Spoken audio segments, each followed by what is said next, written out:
네, 감사합니다. 오늘 우리는 또 우리 열왕기하 1장을 함께 읽었습니다. 오늘 말씀을 통해서 깨닫는 은혜와 또 응답받는 축복이 넘쳐나게 되시기를 바랍니다. 열왕기는 하나님께서 택하여 부르시고 큰 민족을 이루게 하시고 강력한 국가를 이루어서 백성들이 편안하게 살게 되었으나 하나님 여호와를 버리고 우상 숭배에 빠짐으로 하나님께서 택한 민족이라도 버리시니 강력했던 국가는 나약해지고 평안하게 살던 백성들은 주변 국가에 의해서 환난을 겪고 결국 나라가 멸망하여 백성들은 포로로 노예로 끌려가는 정말 처참한 역사를 기록하고 계십니다. 지금 현재도 우리 기독교 정신으로 세워진 나라들이 기독교를 버리고 예수 그리스도를 버리고 하나님을 버리고 철저히 영적으로 타락하니 그 나라의 힘은 약해지고 그 땅의 백성들이 삶이 어려워져서 이제 먼 나라로 일자리를 찾아 떠나야 하는 그런 아픔을 겪고 있는 것을 우리가 현재 보고 있습니다. 참 그렇습니다. 우리 지금 이스라엘이라고 하는 한 민족을 하나님께서 택하셔서 참 큰 강력한 그러한 이스라엘이라고 하는 나라를 세워주셨지만 그들이 부강해지고 부유해지니까 그러면 더 하나님을 잘 섬길 수 있을 것 같은데 그러지 않고 이제 하나님을 버리고 우상 숭배에 빠짐으로 인해서 멸망의 길로 가는 것을 오늘 열왕기를 통해서 오늘 우리에게 계속해서 말씀해 주고 계십니다.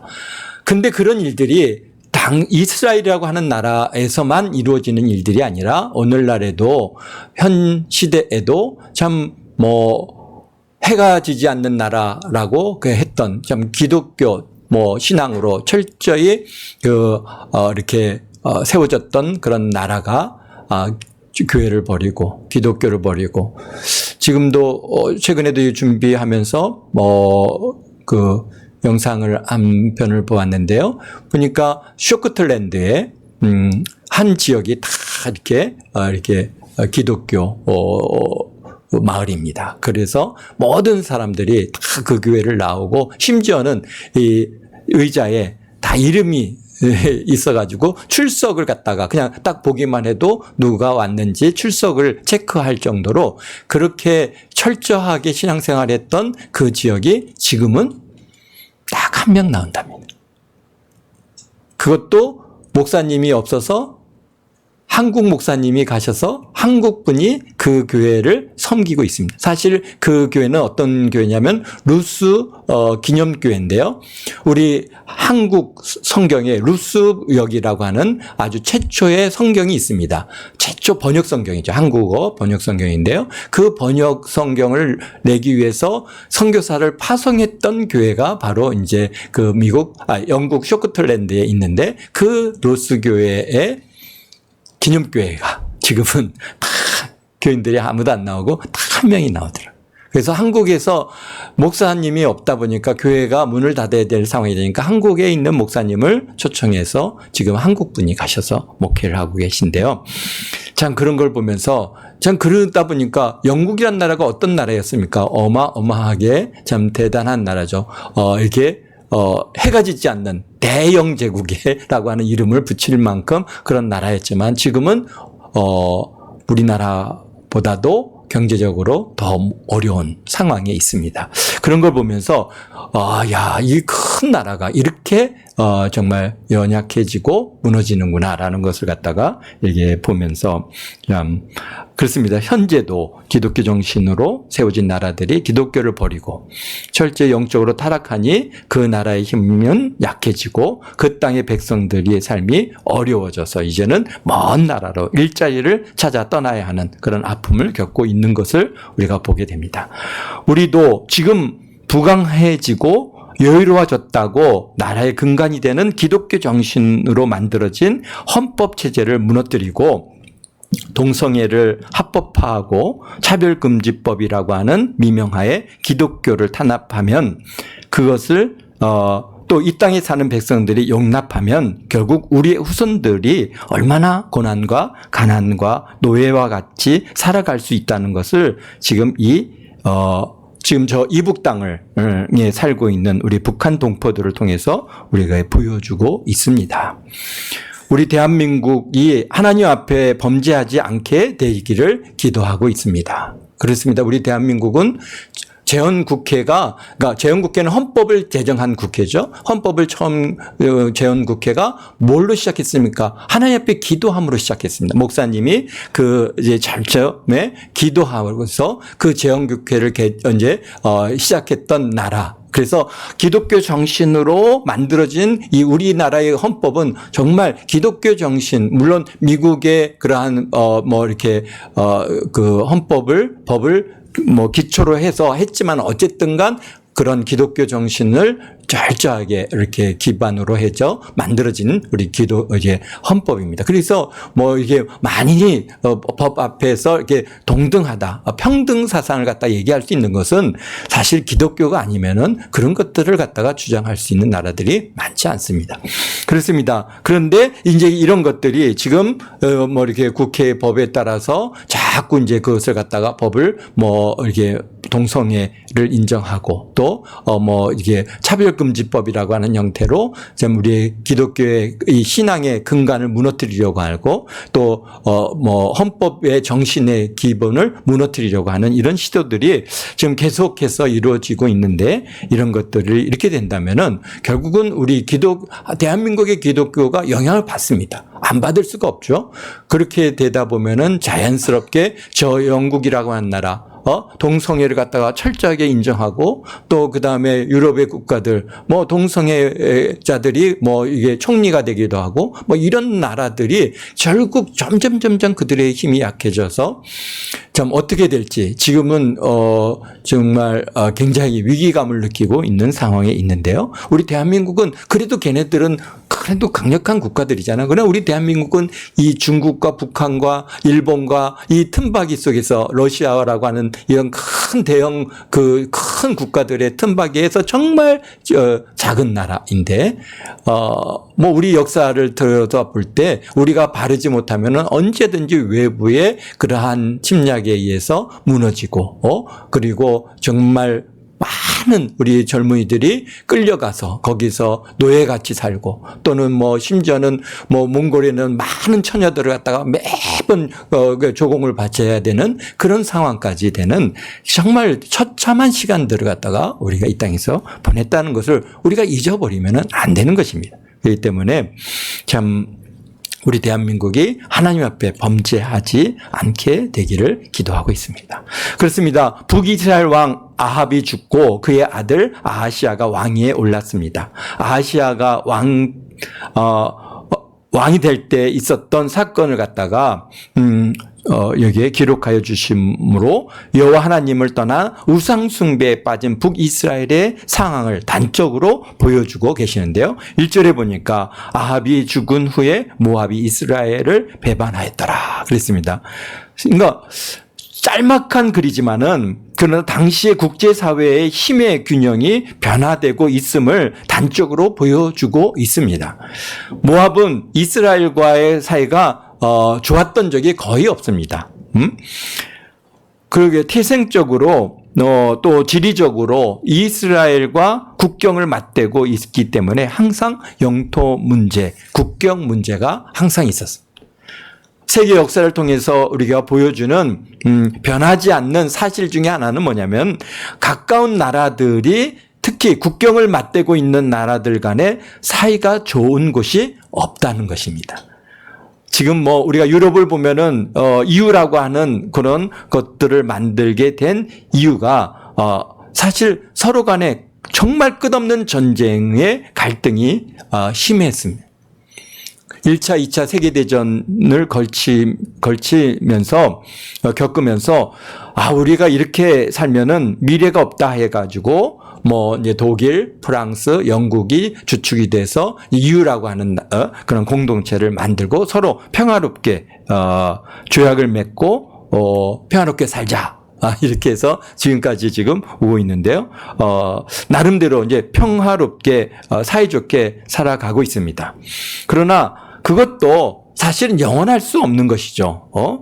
지금도 EU 안에 이제 여러 가지 갈등들이 발생을 하고 결국은 그것들이 결국은 그 EU라고 하는 공동체가 깨어질 수 있는 여지들이 늘 항상 갖고 있습니다.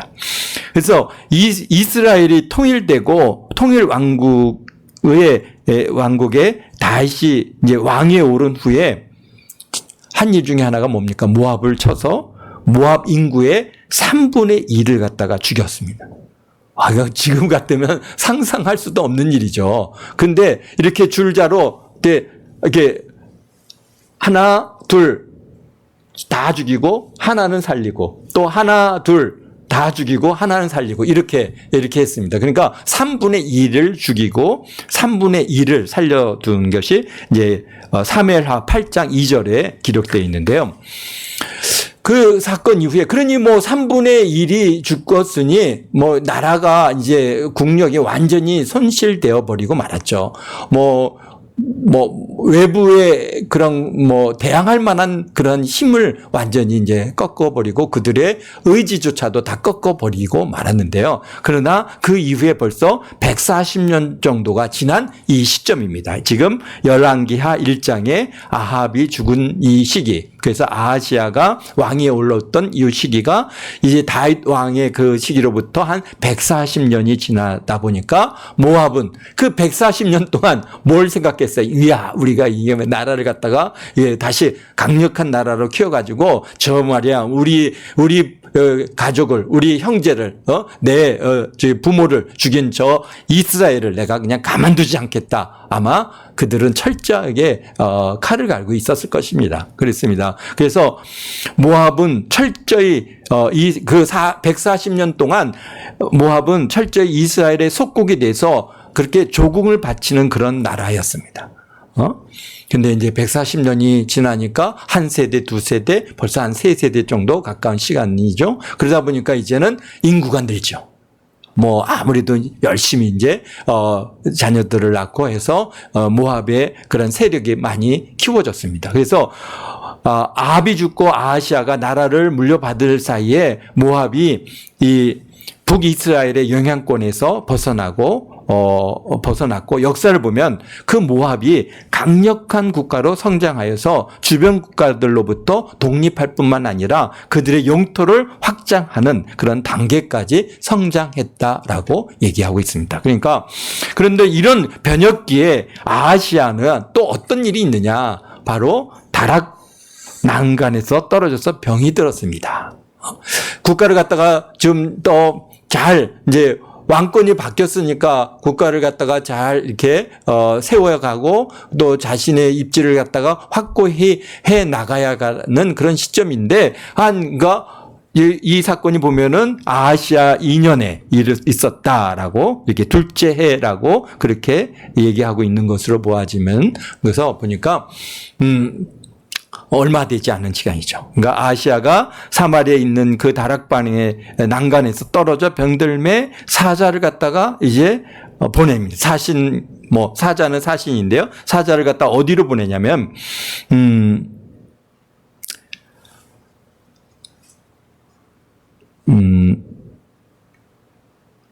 여기에 보니까 에글론에 있는 신 바알제부에게 병이 낫겠는가 물어보라 하니라라고 하는 이런 말씀을 2절에 기록하고 있습니다. 그러니까 왜 난간에서 떨어졌는지 사실 우리가 알 수는 없습니다. 왜 떨어졌는지 어떻게 떨어졌는지 사실 그런 것은 중요한 것이 아니죠. 우리가 살다 보면은 이런 사고는 발생하는 겁니다. 우리가 조심을 해도 어떤 이런 사고들이 발생하는데 이런 사고의 원인을 찾아서 다시 그런 사고가 없도록 예방하는 것이 중요한 일이겠죠. 그러나 어쨌든 간에 왕이 다락 난간에서 떨어져 병들었으니 이 사건을 어떻게 해결하느냐가 중요한 것이죠. 그러니까 어떤 문제가 발생했을 때 뭐 왜 그렇게 됐냐 그것을 원인을 막 그냥 해서 너 뭐 이렇게 물론 뭐 잘잘못을 갖다가 따지는 것도 중요하긴 하겠지만은 그러나 그것보다도 더 중요한 것은 그 이후에 그 일을 갖다 그러면 어떻게 처리할 것이냐, 이런 그것을 어떻게 해결할 것이냐라는 것이 훨씬 더 중요합니다. 만약에 자녀들이 사고를 쳐서 다쳤다면은 여러분들은 어떻게 하시겠습니까? 왜 그랬어? 조심하라고 하지 않았어. 왜 너는 밤낮 조심하지 않고 막 이렇게 사고 쳐? 그렇게 하시겠습니까? 아니면, 그래? 어디 다치는 곳 없어? 그래, 누구나 실수할 수 있고 또 이렇게 다칠 수 있어. 그러나 우리 다음엔 좀 더 조심하자. 이렇게 그 아이들의 그런 다친 마음을 위로해주고 감싸줄 것이냐, 아니면 내가 뭐라 그랬어, 그냥 그렇게 하지 말라 그랬잖아, 그러면서 오히려 책망할 것이냐. 그런데 그 결과는 확실히 다른 결과를 갖고 오겠죠. 그래서 다양한 반응들이 있을 것입니다. 그런데 아하시아는 어떻게 반응했느냐 하면은 바로 에글론의 신 바알세불에게 이 병이 낫겠느냐 물어보라고 사신들을 보낸 겁니다. 왜 이런 반응을 했을까요? 그래서 여호와의 하나님 사자가 엘리야에게 가서 사마리아 왕에게, 아하시아에게 이스라엘에 하나님이 없어서 너희가 에글론의 신 바알세불에게 물으러 갔느냐 지적을 하시는데, 왜 아하시아는 바알세불에게 사람을 보냈을까요? 바알세불은 뭡니까? 블레셋 땅인 에글론의 신으로, 그 이름의 뜻은 파리의 왕입니다. 그러니까 파리가 뭘 주로 합니까? 이게 질병을 옮기는 매체인 파리의 왕과 악한 영의 상징인데, 그런데 당시에 이 질병을 가져오는 파리의 왕이 반대로 질병을 쫓아내주는 그런 치유의 신이다, 그렇게 믿고 있었습니다. 그래서 아하시아는 그런 치유의 신 바알세불에게 내가 낫겠는가, 또는 나를 낫기 위해서 좀 가서 어떻게 제물을 바치고 기도하고 와라, 아마도 그러한 얘기들을 했겠죠. 근데 왜 아하시아는 북이스라엘의 왕인데 이게 바알세불에게 물으러 사람을 보냈느냐? 근데 그럴 수밖에 없는 게, 그는 누구의 아들입니까? 아합 왕의 아들이잖아요. 아합 왕의 아들, 그의 어머니는 누굽니까? 이세벨이잖아요. 그래서 어려서부터 이세벨의 아들로서 전혀 특히 이스라엘 하나님 여호와의 신앙을 배울 기회가 없었다라고 단적으로 우리가 보여지는 것이죠. 그러니까 바알 숭배자인 어머니 밑에서 자란 아하시아는 자연스럽게 바알 숭배자가 되었고, 병이 들면 당연히 바알세불에게 제물을 바치고 치유를 받는다는 그런 영적 행위를 갖다가 당연한 것으로 그렇게 생각하고 있었다는 것입니다. 그래서 지금도 유대인들의 경우에 어떻게 합니까? 어머니가 유대인이면은 그 자녀들은 다 자연스럽게 유대인으로 받아줍니다. 그런데 어머니가 유대인이 아니고 아버지만 유대인이면은 그 자녀들은 유대인으로 이렇게 자연스럽게 받아주지 않습니다. 그리고 뭘 합니까? 그가 정말 유대교인으로서 이렇게 신앙이 있는지를 확인하고 그것을 증명해야만이 유대인으로 받아들여지는 것이죠. 그러니까 그가 이제 유대 회당에 가서 열심히 이렇게 이제 모임에 참여하고, 또 코란을 열심히 코란이 아니죠. 여호와 하나님의 말씀을 갖다 열심히 배우고, 이런 일들을 갖다가 이제 했느냐 안 했느냐, 그런 것들을 증명해야 이제 유대인으로서 받아지는 그런 결과입니다. 그래서 어머니의 신앙이 그만큼 자녀들에게 큰 영향을 미친다는 것을 유대인들은 아주 옛날부터 그것을 알고 있었던 거예요. 그러니 이 아하시아는 당연히 바알 숭배자인 그 이세벨 밑에서 자랐으니 여호와 하나님, 그는 이세벨은 뭘 했습니까? 여호와 하나님의 선지자들을 막 잡아 죽이는 일을 갖다가 하는데 얼마나 악한 의도를 가지고 악의를 가지고 그들을 대했겠습니까? 그러니 아하시아가 무슨 여호와의 선지자를 갖다가 이렇게 존경하는 마음이 있었겠습니까? 아유, 저놈들은 나쁜 놈들이야. 다 잡아 죽여야 할 그런 대상이라고 그렇게 생각하면서 자랐을 가능성이 많은 것이죠. 그러니까 하나님 여호와께서 엘리야를 보내셔서 아하시아를 갖다 책망합니다. 우리 4절에 보면은 그러므로 여호와의 말씀이 내가 올라간 침상에서 내려오지 못할지라 내가 반드시 죽으리라 하셨다 하라 엘리야가 이에 가니라 그랬습니다. 그러니까 내가 반드시 죽으리라 선언하고 아하시아 사자들을 갖다 에글론으로 가는 길에 만나서 전함으로 아하시아의 사자들이 가던 길을 돌이켜서 다시 이제 아하시아에게 돌아갔습니다. 6절에 보니까 그들이 말하되 여기 5절에 보면 너희가 어찌하여 돌아왔느냐 하니까 6절에 그들이 말하되 한 사람이 올라와서 우리를 만나 이르되 너희는 너희를 보낸 왕에게 돌아가서 그에게 고하기를 여호와의 말씀이 이스라엘에 하나님이 없어서 내가 에글론의 신 바알세붑에게 물으려고 보냈느냐. 그러므로 내가 올라간 침상에서 내려오지 못할지라 내가 반드시 죽이라 하셨나이다 하라 하더이다. 라고 가서 가는 길에 어떤 하나님의 사람을 만났는데 그 사람이 왕에게 이스라엘에 하나님이 없느냐, 너가 어찌 에글론의 신 바알세붑에게 물으러 보냈냐, 그래서 넌 반드시 그 침상에서 내려오지 못하고 죽을 것이다라고 하더이다라고 이렇게 그 얘기를 전하니까 아하시아가 이제 그래 그 모습을 갖다가 그런 얘기를 전한 사람이 그 모습이 어떻게 됐느냐, 너희가 저 아던 사람이다, 모르는데 근데 보니까 그 사람 털이 많고 그 다음에 가죽띠를 갖다가 허리에 가죽띠를 갖다가 띄었더이다라고 얘기하니까 이제 8절에 보면은 그는 디셉 사람 엘리야로다라고 아하시아가 바로 그 누구인지를 갖다가 감지해내고 있습니다. 그러니까 아방 때 이 아하시아가 아무리 여호와 하나님에 대한 관심이 없었다고 하지만은 그러나 자신의 아버지 아방이 아방 때 강력한 기억이 아들에게 영향을 주고 있는데요.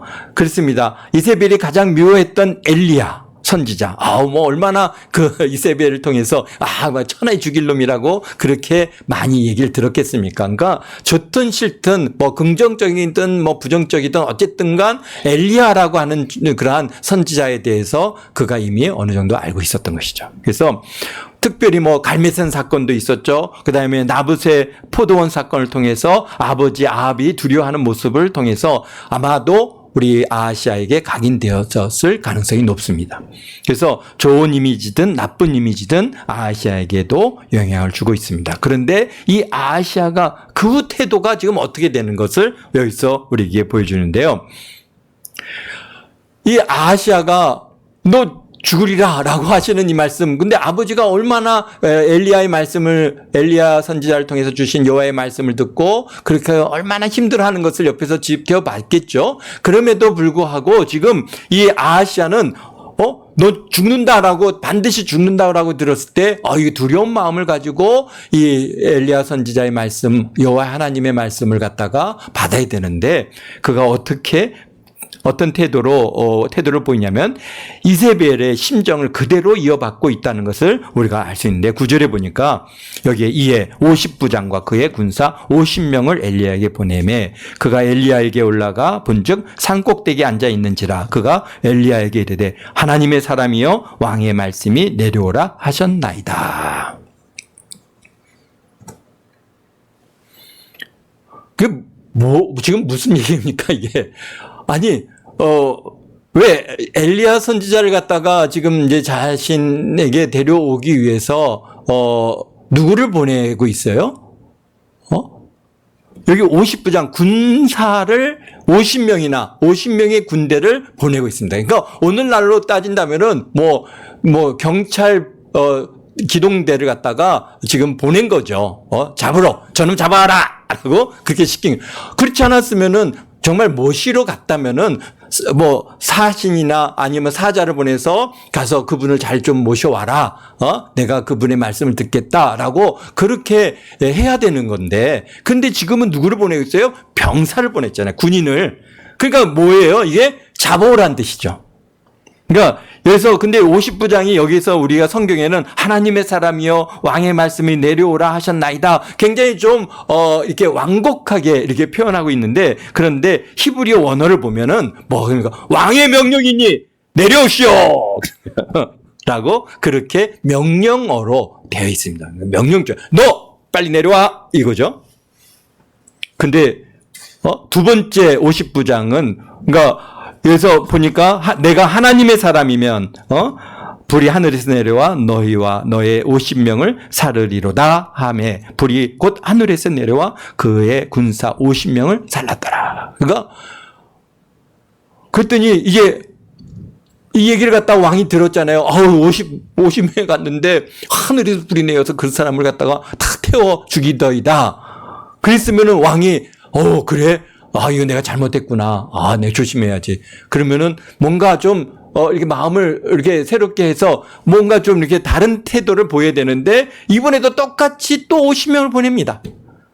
병사, 여기에 50부장과 병사 50명을 또 보내요. 근데 여기 이 두 번째가 저기 50부장은 여기 뭐라고 합니까? 하나님의 사람이여 왕의 말씀이 속히 내려오라 하셨나이다. 여기 얘기겠죠? 이게 무슨 얘기입니까? 역시 이것도 명령어인데요. 왕의 명령이니 당장 내려오라! 이런 얘기입니다. 그러니 이게 지금 앞서서 갔던 사람도 그렇게 죽는 것을 봤으면은 뭔가 조심을 해야 되는데 오히려 훨씬 더 강압적입니다. 속히 내려오라. 당장 내려오라. 훨씬 강한 어조의 명령을 사용하고 있습니다. 그러니까 엘리야 선지자께서 내가 만약 하나님의 사람이면 불이 하늘에서 내려와 너와 너의 50명을 살리리라. 그렇습니다. 어찌 이런 일이 일어났을까요? 아하시아는 여호와 하나님의 심판의 말씀을 듣고 자신의 죄를 깨닫고 회개하여 엘리사 선지자를 부른 것이 아니라 뭐라고? 이런 놈이 있나? 엘리야를 당장 잡아라라고 사실은 지금 뭡니까? 엘리야를 잡아오기 위해서 군사를 갖다가 보내고 있는 것입니다. 만약 그렇지 않았다면 사신이나 사자를 보내서 하나님의 사람이여 왕께서 뵙고자 하오니 함께 가셔서 그의 치료를 위해서 기도해 주시옵소서. 간곡하게 부탁을 해야 되는데, 그런데 정중하게 요청을 해야 되는데 지금 군사들이 가서 잡으러 간 거예요.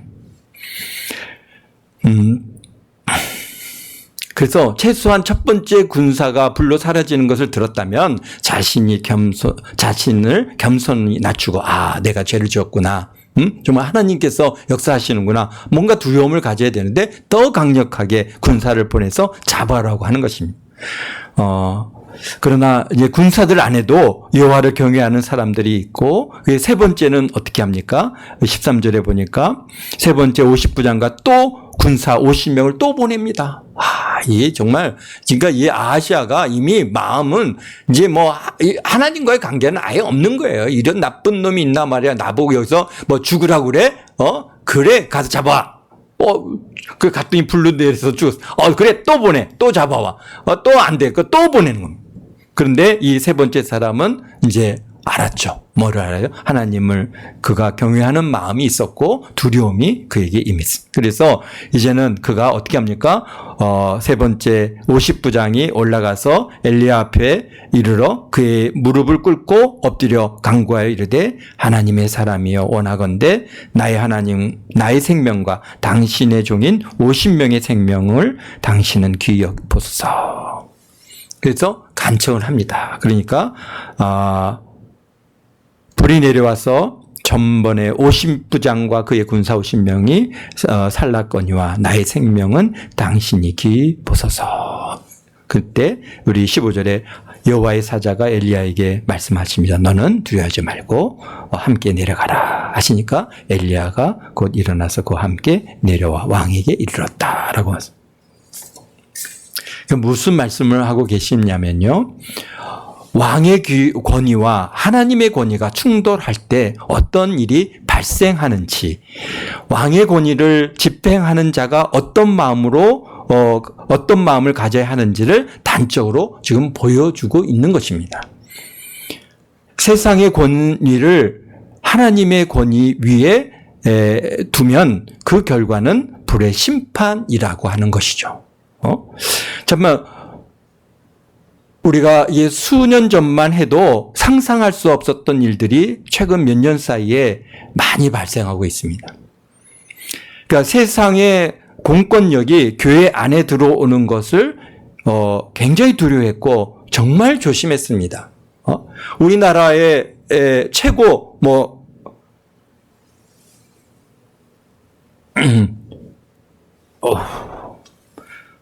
권위주의 정권이었던 우리 박정희 대통령 정권이나 전두환 대통령 정권 하에서 반정부 운동을 하다가 막 데모를 하고 반정부 운동을 하고 막 그러면은 이제 체포령이 떨어져갖고 막 잡으러 갑니다.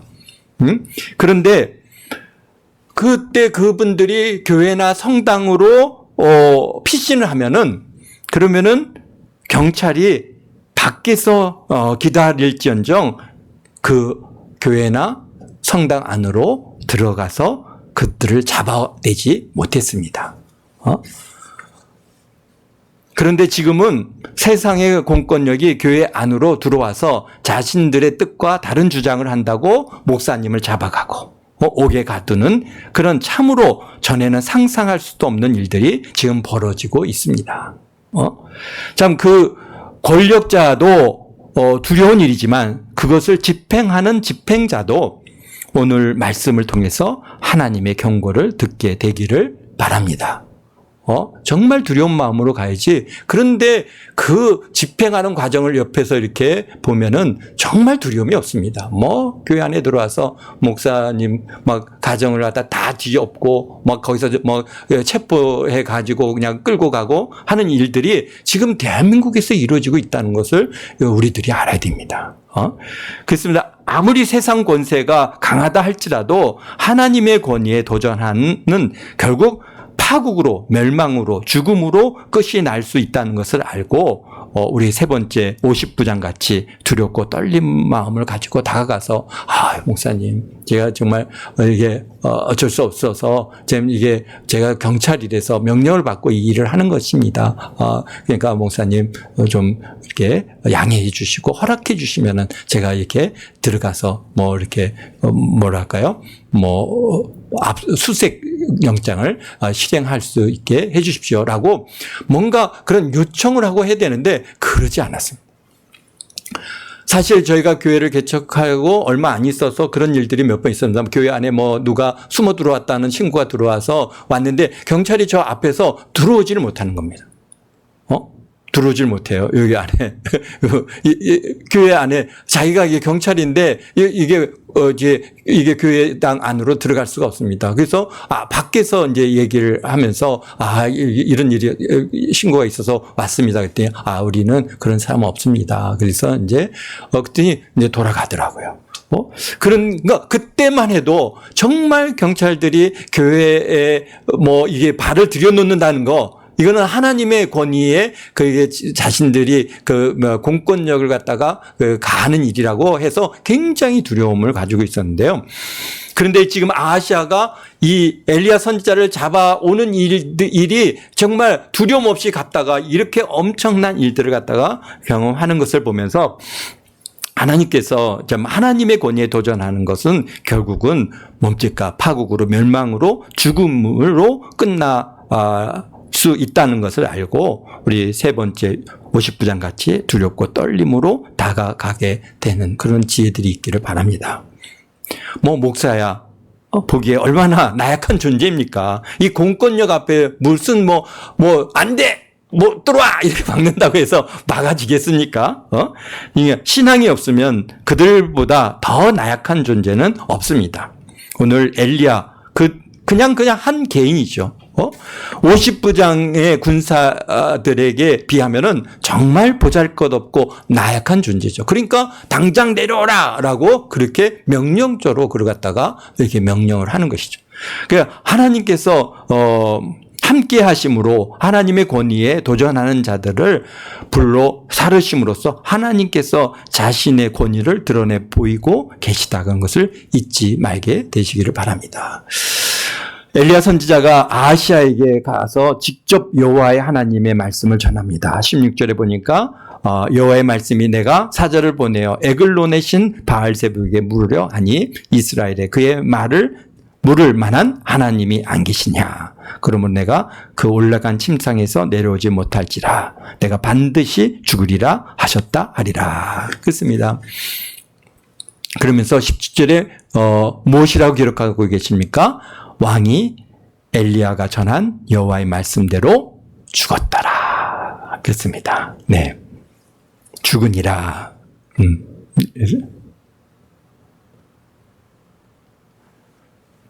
결국은 죽었습니다. 아하시아는 그의 아버지만 못한 사람임을 갖다 그대로 보여주고 있는데요. 아합 왕, 최고의 악한 왕이잖아요. 우상 숭배가 심했고 참으로 악한 왕이었지만 하나님 말씀 앞에 반응했던 사람입니다. 왕상 21장 나봇의 포도원을 술수를 악한 방법으로 나봇을 죽이고 그 포도원을 빼앗았을 때 엘리야 선지자를 통해서 여호와의 책망을 받고 그 아합 왕이 어떻게 했습니까? 금식했고 옷을 찢고 회개하고 겸비하게 행했습니다. 그러자 여호와께서 아합을 향한 심판을 거둬들이시고 그 다음에 유예하시고 재앙을 다음 세대에 내리겠다라고 말씀하시는 것을 우리가 열왕기상 21장에서 우리가 함께 나눴던 것처럼 참 아합은 그렇게 악한 왕이었지만 여호와 하나님 말씀 앞에 뭔가 자신을 갖다 낮추고 겸비 행하고 자신의 죄를 깨닫는 그런 왕이었다는 것이죠. 그런데 아하시아는 그런 모습이 전혀 보이지 않습니다. 결국 아하시아는 여호와의 말씀같이 침상에서 내려오지 못하고 죽었습니다. 만약에 그가 엘리야 선지자를 보냈을 때 엘리야 선지자 앞에서 거기서 간청했고 정말 제가 죄를 지었습니다. 죄를 회개합니다. 저를 이 질병에서 이 병에서 나를 건져 주십시오라고 아마 간청했으면 우리 여호와 하나님께서 거절하지 않았을 겁니다. 지금 사실 이 말씀을 하시는 이 배경에는 그래 너가 듣고 내게 와서 회개하고 용서를 구하고 그래서 하나님의 도우심을 구하면 내가 너를 갖다 용서해 주겠다라고 하시는 그런 의도가 여기에 담겨 있는 것이죠. 그럴 필요가 없었으면은 아예 말씀도 하실 필요가 없는 것이죠. 그가 그냥 에글론의 신에게 가서 바알세불에게 묻는다 그래 너는 이제 끝이다라고 그냥 아무런 말씀도 안 하셨으면 그는 그냥 당연히 죽는 것인데 그런데 이 말씀을 하시고 엘리야도 보내시는 이 배경에는 회개하라. 회개할 기회를 주시는 거예요. 근데 우리 사람들은 그거를 모른단 말이에요. 하나님께서 그 말씀을 갖다 우리를 책망의 말씀을 주실 때는 이게 그러니까 하나님이 뭔데 나에게 이러느냐 막 그렇게 하는 것이 아니라 하나님께서 나의 회개를 지금 원하시는 계시는구나. 그래서 아합은 그거를 알았잖아요. 그래서 그 앞에 겸비 행하고 그다음에 옷을 찢고 회개하고 그다음에 베옷으로 갈아입고 배로 짠 데 누워가지고 그냥 그렇게 하나님 앞에 겸비 행하는 그 모습을 보시고 여호와 하나님께서 야야 엘리야 저 아합을 봐라. 아합이 내 앞에서 겸비 행하는구나. 내가 그를 갖다가 용서한다 라고 그렇게 하시는 모습을 우리 열왕기상 21장에서 우리가 보았는데 바로 지금 아하시아도 그랬다면은 아마 그에게도 기회를 줬을 것입니다. 그렇습니다. 우리에게 주시는 교훈이 두 가지가 있는데요. 누구에게나 위기는 올 수 있습니다. 그런데 그 위기에 누구를 찾고 있느냐 이게 문제인 것이죠. 그래서 위기에 왔을 때 우리는 우리를 사랑하신 하나님 예수님을 찾게 되시기를 바랍니다. 그는 앞에 탁 기도하고 하나님 앞에 도우심을 구해야지 혹시 또 세상에 어디에 도움이 없나? 어디가 문제 해결할 만한 데가 없나? 사실 우리 주위에요. 장 많은 그리스도인이라고 하는 사람들이 이런 위기가 왔을 때 점치러 가고 무당 찾아가고 뭐 하러 가고 뭐 이런 일들이 얼마나 많이 있는지 모릅니다. 그런데 그러면 그 일들이 잘 해결되겠느냐? 하나님의 그러한 궁휼하심을 얻을 수 있겠느냐? 절대로 그렇지 않습니다. 우리가 그렇습니다. 누구에게나 위기는 올 수 있지만 그 위기에 누구를 찾고 있느냐? 바알세불을 찾을 것이냐? 여호와 하나님을 찾을 것이냐? 바로 이 말씀인 것이죠. 또 하나님의 권위가